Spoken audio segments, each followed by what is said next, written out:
The Honourable Leader of the New Democratic Party. When this government took office in 2013, there were 2 years left in the continuing care strategy, which provided for 180 nursing home beds on the South Shore, 42 in the HRM, 12 in Cape Breton, 67 in the Valley, 202 in Pictou, 152 in southwestern Nova Scotia, 99 in Cumberland, and that's just the replacement beds. The plan also called for adding 350 new beds into the system. Mr. Speaker, the Liberals threw that plan aside and none of this took place. Will the Premier acknowledge that his plan, by contrast, 89 beds in Mahone Bay and Meteghan and North Sydney and New Waterford, falls miles short of where we would have been if he followed through on the plan that was given him in the first place? The Honourable Premier.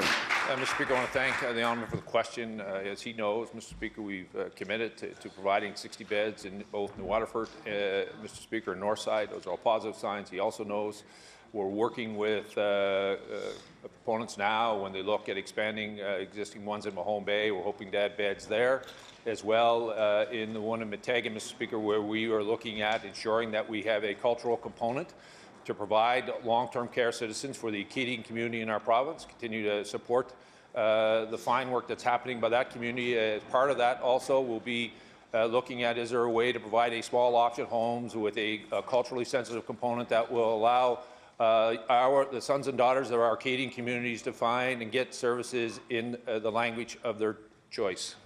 The Honourable Leader of the New Democratic Party. Mr. Speaker, that decision to throw aside the nursing home plan has had such wide-ranging impacts. We can think about Shoreham Village in Chester that was slated for replacement until 2013, but which still has not received it.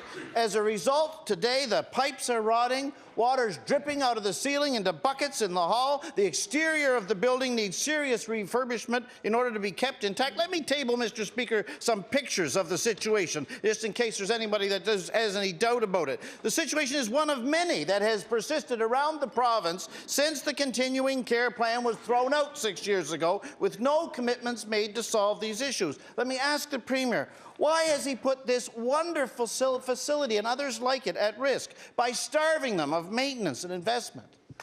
The Honourable Premier.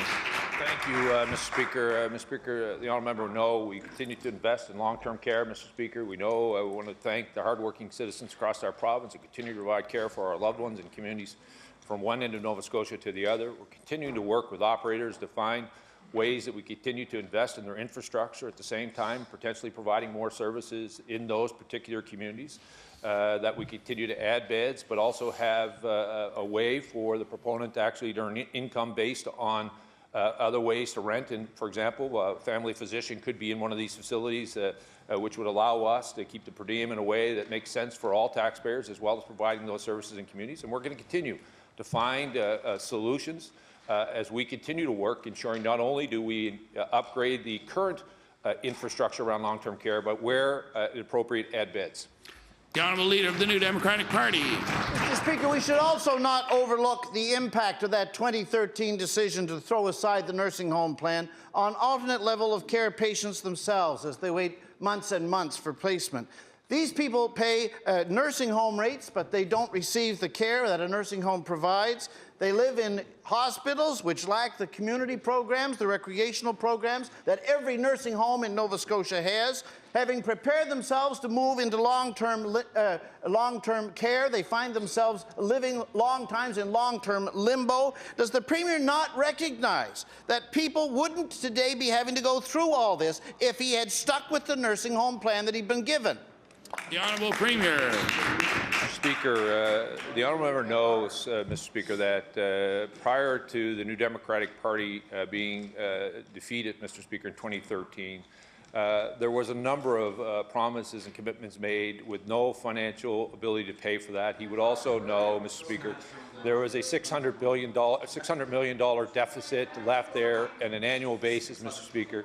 The inability not only to invest in long-term care beds or anything else in this province, if we continued down the path that the economic growth they were going.